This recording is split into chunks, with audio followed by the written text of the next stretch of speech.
Et ce qu'il faut dire d'emblée, c'est que ces formes de violence, ces formes de déviance existent et existeront toujours. Donc avec cette médiatisation, avec cette multiplication des canaux de diffusion, certainement, les individus sont plus au fait, plus au courant de ce qui se passe.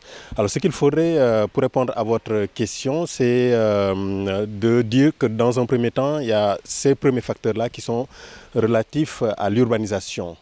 Ziguinchor, c'est une ville carrefour entre la Gambie, la Guinée-Bissau, la Guinée-Conakry et le reste du Sénégal.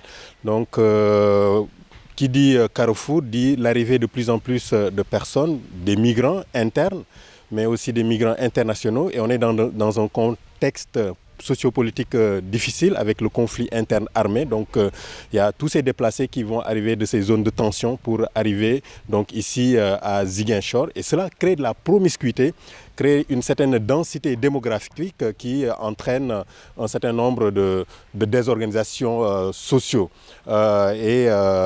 Pour exemple, vous avez donc ces cas de viol, ces cas de vol, ces cas d'agression sous une forme ou sous une autre.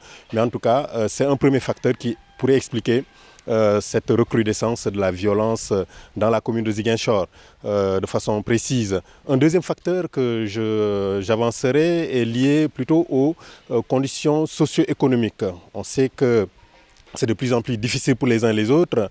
On est en train de se voiler la face alors qu'il y a des gens qui ont du mal à manger à leur faim.